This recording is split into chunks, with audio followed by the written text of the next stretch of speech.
Hello there. Last time we created a Hogsmeade Halloween special, and this time it's Christmas. So guess what? I wanted to lighten the mood and add in some of the Christmas specials that LEGO have done over the years to create a new landscape for Hogsmeade. But obviously that involved destroying the last one and starting from scratch. This time I was desperate to have a train line in there so we could have a future Hogsmeade station. And then I wanted the ice rink just to bring a bit of that joy and happiness of Christmas. Like I say, the terrain had to be rebuilt to accommodate the new layout. I had envisioned leaving it and adding something onto the front or the back, but it just worked out much better to relay the whole thing. I went for the classic train rails sleepers with a medium brown on top of a dark tan base. Add a bit of foliage and started a platform. In the future, Hogsmeade will obviously be 2 or 3 times the size of this platform, but for now, for our holiday special, this was big enough. I had to integrate the ice rink on that one side so that you could still access the rotating feature on the far side.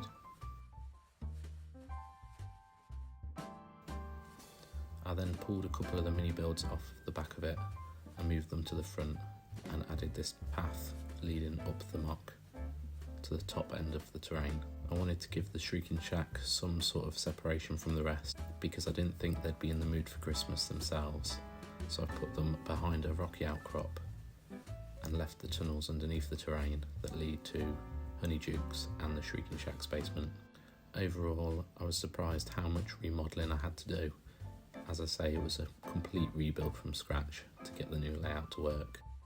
Luckily, my brother came through and picked up some of the Christmas pick-a-brick items, plenty of white tile, a few foliage pieces, and the other odd bits that would add to the Christmas theme. To decorate my Honeydukes and 3 Broomsticks pub, I wanted to just add a bunch of mini builds that we've seen in previous Christmas sets and use some of those pick-a-brick cup items to decorate the windowsills and ledges around the builds. They're really simple techniques, but once they're placed onto the buildings, they look great. Just use a few different bracket pieces to add them on, either under windows or under ledges, and doubled a few up just to dress the windows in a more holiday fashion. I thought the trans red brought a little bit of reflection from the light, so I used those rather than solid red ones. Plus they were easily available on pick-a-brick walls and stud shooter spares.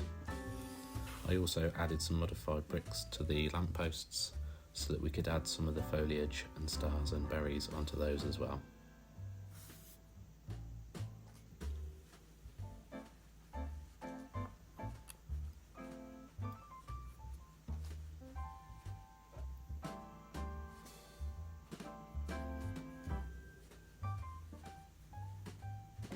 Again, I used both styles simultaneously on the street lamps and the builds. My brother also surprised me with this little guy. He'll really help set the scene for Christmas.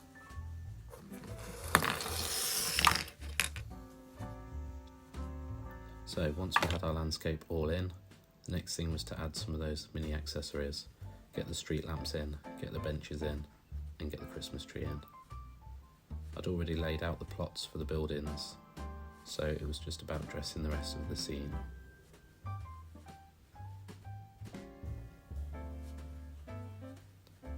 The Shrieking Shack didn't feel particularly Christmassy, and I didn't want to force it upon them, so I thought that would probably be quite alright on its own, looking rather lonely at the end of the hill. Meanwhile, on the 3 Broomsticks, I added some other bracket type pieces just to add in the foliage either side of the door. I went for the berries on this building, thought they looked great, really contrasted against the dark brick.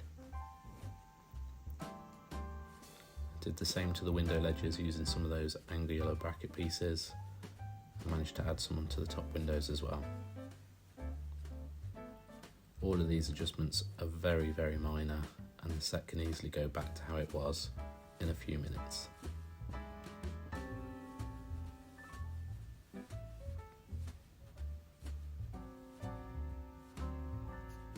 I think overall it really brings the Christmas feel to the building without being over excessive or overcrowding the building.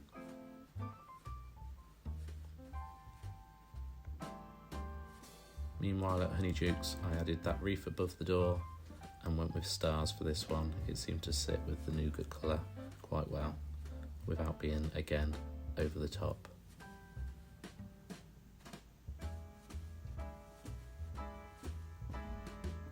There you have it. The whole scene is coming together nicely. Buildings located. Shrieking Shack looking lonely behind those rocks, but the other two look great and well in keeping with the lampposts and the scenes around.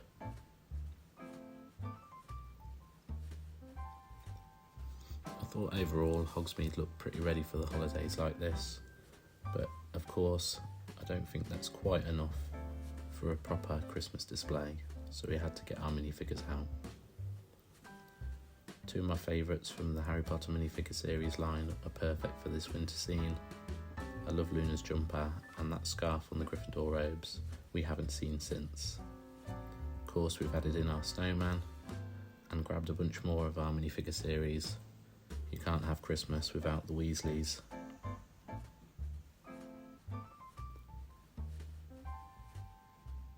Starting to fill up the platform and the scene.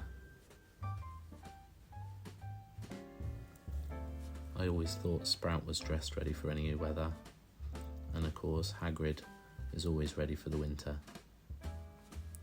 I also added in James Potter because of that scarf mini piece.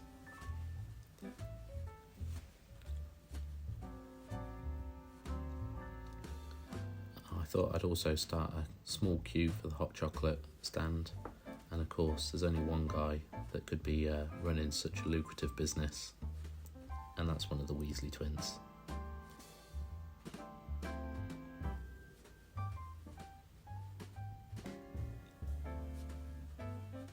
I thought a couple of regulars that were sure to be found in the Three Broomsticks were probably McGonagall and Moody. They both look like they enjoy a drink. And of course the other Weasley twin is not resting, he's out earning money on some lollipops that he's flogging to the other students. Right at the top by the Shrieking Shack, I thought we'd just put that quiet little scene with Ron and Hermione staring up at the haunted house, wondering what's going on inside.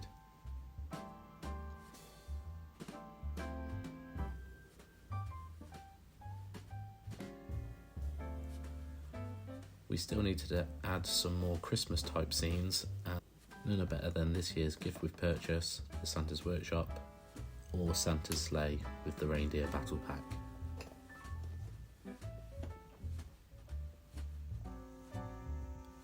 Of course, you can't have a railway without a train, so the Hogwarts Express has arrived on the scene.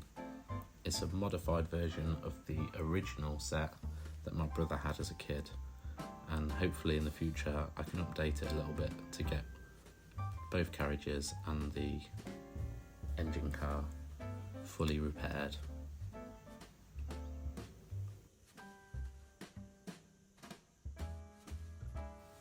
Once I'd got the workshop built up, I realised that it was going to have to hang off the edge because of its facade type building nature, and it also was taking up a little bit more room than I'd anticipated when I'd ordered it.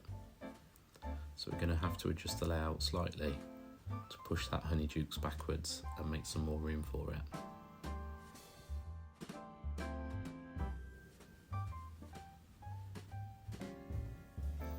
That's much better. I've actually amended the Santa's Workshop set so that it uses a corner plate on the back side.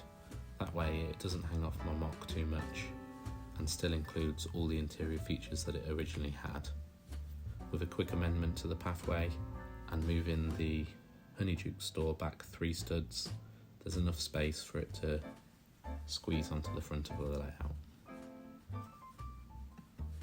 It looks quite cosy now, and it all seems to fit together just fine.